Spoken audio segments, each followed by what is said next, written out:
Hi, welcome to Pauline Interviews.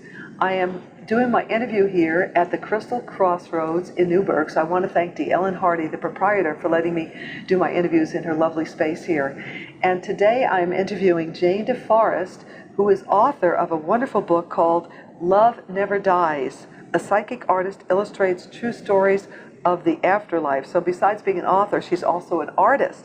Jane, thank you so much for joining me with this program. I've been talking a lot, so I get a little tongue-tied. No problem. No, yeah. I'm glad to be here. Thank you for inviting me. You're welcome. And you are a member of IANS, and that stands for? The International Association for Near-Death Studies, and I'm the local chapter president in the Portland, Oregon area. Near-death studies. So of people who have had a near-death experience have crossed over and then come back. That's right. And that's another topic which you actually referred a gentleman to me who I will interview on that topic in the future. But right now we're talking about you are a bridge between this lifetime and the veil on the other side where people have crossed over. Tell me a little bit about yourself first. Well, I'm a mother of 3 amazing girls and a community volunteer and a gardener and a beekeeper. And I'm an artist. I spent quite a few years painting murals for a living and doing commission artwork. My work is in the collection of some famous people and lots of... Like who? I forgot. Okay, that's all right. We know they're famous. Not me. Martin Sheen. Oh, Martin Sheen, yeah. And Suzanne Summers. But Jane Goodall who's my hero, is a remarkable human being. So I'm honored that my artwork is in her collection. But what I did was paint for years. So I would come into a client's home and I would paint a mural on their wall, or I would paint an entire room to look like a jungle, or it was really amazing work. I'm honored to do it. So in the process of painting alone for years, I established an ability to access information in a nonlinear and an intuitive way. I call it opening the aperture of my 7th chakra. But what it actually enabled me to do was to paint effectively and to build an excellent clientele who thought I was brilliant because I was able to produce the work that they wanted and they had imagined in their head. I, in fact, was not brilliant. I was just able to intuit and get a picture and to be able to produce what they wanted. So I was functionally using my intuition to make a living. How did you come to know that you could do that? How did that happen? There were a couple opening experiences. I will say I'm not a natural psychic.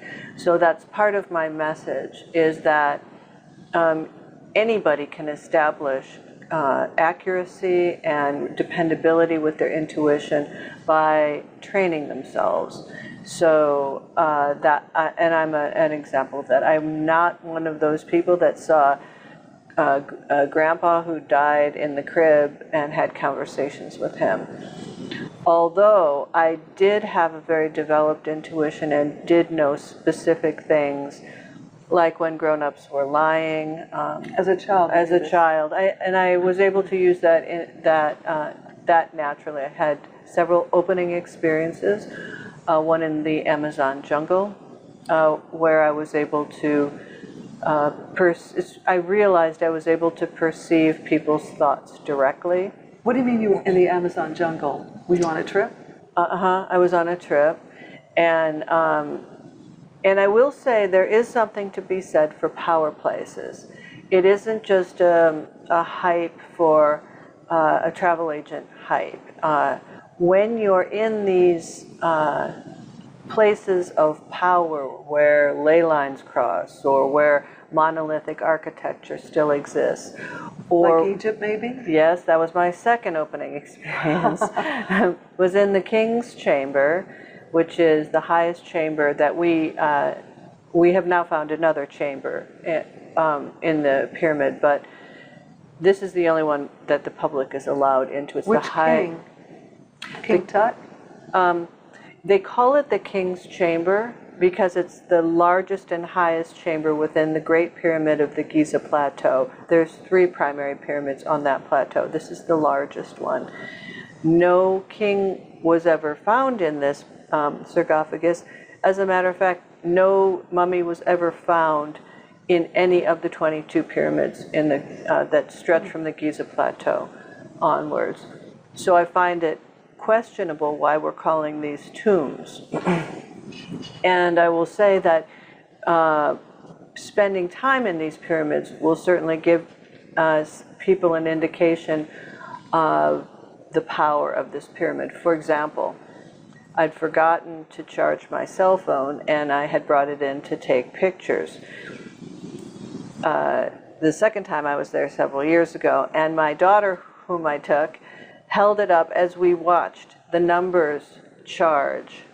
And within less than 5 minutes, she claims 3, my phone was completely charged. Because of the energy. Because of the energy. Now, I don't think that's a tomb. I think it's something. And to be able to be in this architecture, and see, you can't put a piece of papyrus between these blocks. And these are, you can't get enough of burly guys with loincloths to lift these things up. We're talking 80 tons, and it's up there. Yeah, and we're it's thinking perfect. maybe from some other world. Something's going on. Yeah. It could have been us with forgotten technology. Exactly. Yeah. You know, if you figure 4 generations in 100 years, 2,000, you know, 2,000, we've got thousands of generations that things can be lost. Things have been anti-gravity machine or something that could have been. Yeah, yeah. So my experience by lying in this sarcophagus, both times I was able to experience information that changed me, changed my perception of the world. I encourage many, you know, if anybody can afford to do this. Did you say lying in a sarcophagus? You got in it? Yes. Oh, they let you do that? Well, the two tours that I was on afforded 2 hours by ourselves, our tour in this pyramid. So we were able to do this. Yes, absolutely. Profound. So these things get you to the point you are now. Right. So exactly, you're getting the gist of what I'm saying is by going to these places and having these experiences, it changes you.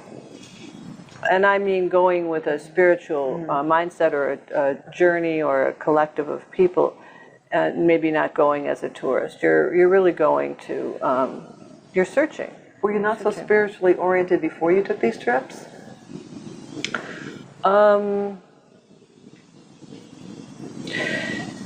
No, I think I was searching. Okay. So I was searching, and I've been gathering information. So I'm pretty open-minded, and I take what I find and add it to my collective, the information that I've collected, as opposed to having an idea about the way things are and confirming it. Now, to cut to the chase, you say love survives death. So separation is merely an illusion. And that's what you talk about in your book? It's what I talk about in my book, yeah. Tell us about it. Well, it was near-death experience that really was the stepping stone for me to be able to open to the idea that I could communicate with someone on the other side. Did you have a near-death experience? I didn't. No, but I read every book I could get my hands on. I came from a very intellectual family, devout atheists, but interestingly enough, very interested in an academic perspective of religion. So I grew up with a lot of understanding about comparative religion, but no spiritual agenda or directive. But I was searching. I was empty, looking for something that would make sense in this world. And near-death experience was a great place to start for me because it had a scientific side to it. These are real people who flatlined for 4 minutes or 45 minutes now. People, a medical profession is being able to resuscitate people who've been dead longer, and who would tell a story that was very similar. I would say 80 to 90% of the stories seem similar. So that was fascinating to me. And in these stories, people seem to go down a tunnel, meet a being of light. They're shown, I'm paraphrasing, are shown their life in review, which is a salient point. I mean, if we're going to be reviewed, or if we're going to review ourselves for our own actions in this world, that puts a different light on our actions in this world. So it was a ethical. It was certainly an ethical directive for me, but it was also spiritual. They're meeting spiritual beings that care about them. And so that opened my eyes to the idea that maybe in fact we don't die, along with my interest in the ancient world and these ancient symbols like the Ouroboros, the snake biting its own tail, which is an ancient symbol of everlasting life, of the cycle of life that continues to renew itself. We look at the Egyptian Book of the Dead or the Tibetan Book of Living and Dying. Although the iconography is different and the names are different, there's a lot of similarities between these books and near-death experience. So that was a rational but creative but mysterious way of confirming to me that in fact we don't die, and if we don't die, what are we going to do about it? Why is that important? So that allowed my mind to entertain the idea that if that's the case, maybe I could communicate with someone on the other side. And that's really the key, by the way, is opening your mind. Opening your mind. Yep. So the people in your book, are these people that had near-death experiences? No, I don't think any of them have. Okay. No, but they're primarily clients that I'm communicating with their loved ones on the other side, or their animal on the other side, or... I see. The people in the book, you've helped them communicate with That's right. loved ones. Can you tell some of the stories? There's one or two that stands out. Sure, absolutely. Let's see, a human story. We could do a human and a quick animal. Okay, let's see, what human story will I tell? So you're a bridge between the two worlds. Absolutely, and one of the things, so I'm what's called a medium. But I really do want to say we all have the capability of doing that. I'm not special, or rather we're all special. And I really encourage people, and I give people some techniques on how to be able to communicate with their loved ones on the other side. That's good to know, because there are a lot of people that probably would love to be able to do that. Absolutely. Because it's so hard. I don't know if it's harder for the person left behind, I think. Not that I know, because I haven't talked to anybody on the other side, but if you could know that they're okay, and absolutely. Yeah, it just helps you until and if you believe in life after death, then you'll know eventually you'll see them again. They're still there waiting for you, and they're okay. I think that would be a wonderful service. Absolutely. And what you've just said is really important. What I realized from doing this is I wasted, and I see so many people wasting so much life force energy, being afraid of dying, grieving someone who's lost, and feeling alone. It's if we knew that we don't die and that we'd see our loved ones and that they're accessible, if we open our minds and our hearts to it, think of what we could get done. We wouldn't be so afraid. Wouldn't be so worried. So it's liberating. Frankly. And it's good for the person who passed away, because isn't it hard for the person who passed away to know that their loved ones on this side of the veil are grieving? It must hurt them, and also that they can't rest there because they see their loved ones grieving. So it's probably just as hard for them as it is for the person on this side. So if they only could communicate with them, and I imagine a lot of them are trying to communicate, but it's not getting through. Yeah, I think that's a really insightful comment. So I think the best way to confirm your suspicions is to tell you one of the stories in the book. So a client came to me, and her husband had died maybe about 8 years prior to the reading. And one of the things I do when I'm doing a consultation is I want to establish credibility. So I want to be at 85 to 95% accuracy. which is really a pretty gutsy thing to do, I have to say. I won't do the reading if I can't achieve that level of accuracy. So when I'm reading a client, I try to get very specific information. There's no way I could know. And then we'll proceed with the conversation she would have with her late husband. So the morning before this session happened, I was in the shower, and a man appeared in my shower. Now when I say appeared, it doesn't look like the movies. It's not a translucent image of someone, but it was absolutely a presence, and he was quite eager. And I screamed. I would too. But of course, those on the other side are not interested in the worldly things that we are. Right. But I could tell that he was eager, and I suspected it was her husband, but I wasn't in any position to have a conversation. So Did you say, wait, let me finish and get a towel? I closed my aperture, okay. So I wasn't able to communicate. And so in a reading, I'll open what I call my aperture. So if I'm on, I'm on. If I'm closed, I'm closed. You'll remember to close it next time you get in the shower, I bet.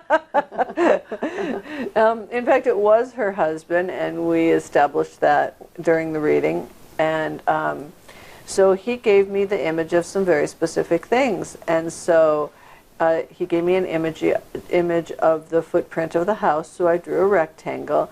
And she said, yeah, that's my house. I mean, not impressive, really. Most houses are a rectangle. I said, in the back room, I believe it's a bedroom. She says, yes, it's a bedroom. There's a dresser. And in that dresser, in the middle drawer, is something that is important to you. I believe they're metal discs, and I believe there's some cloth over them. She said, yes, there's a dresser there, and you're wrong. That is my coin collection. I'm sorry. She said, no, you're wrong. That is my coin collection, and it is no longer in the third drawer. I've moved it to the second drawer, and it's under my clothes. So I was able to specifically identify something. There's no way that I could know, and that's you can't make that up. So I assumed that I was able to accurately read her and perceive her husband. Anyway, the husband came in, and he showed me himself standing with about 100 little daggers in a puddle of blood. Now, I have a deal with the big guy. I don't do blood and gore, which is why I don't do any police work. I just can't handle it. So when I looked at him, I wasn't alarmed because it sort of looked like ketchup. So that made me feel a little better. And I said, oh my heavens, what's going on? And he expressed to me that she was doing something to him. Now this client is a lovely woman. She's a gardener, she's a beekeeper, she's kind. She wasn't physically doing anything to him because he was on the other side. That's right. So what was happening? She said, well, I guess I curse his name almost every day. This is the nicest person you'd ever want to meet. I said, well, why would you do that? And she said, he broke our commitment. And I looked at him. She said, our commitment was to be together for the rest of our lives, and he died of cancer when I was 40. But don't you understand, he didn't do it on purpose? So you got to watch what you say and how you feel, even if the person's not there anymore, because it does affect them. So this was a shocking lesson to me, is how our thoughts with the intention and the emotion behind it can affect those on the other side. It was stunning, and one I refer people to. For example, people are resentful. Often they've been abused by people who are now dead, and they curse them.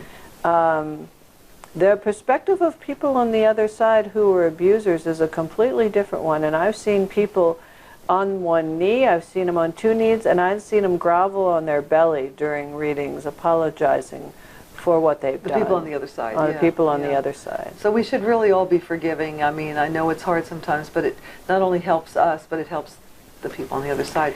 Yeah, we're going to have to wrap this up. We could maybe do a part 2.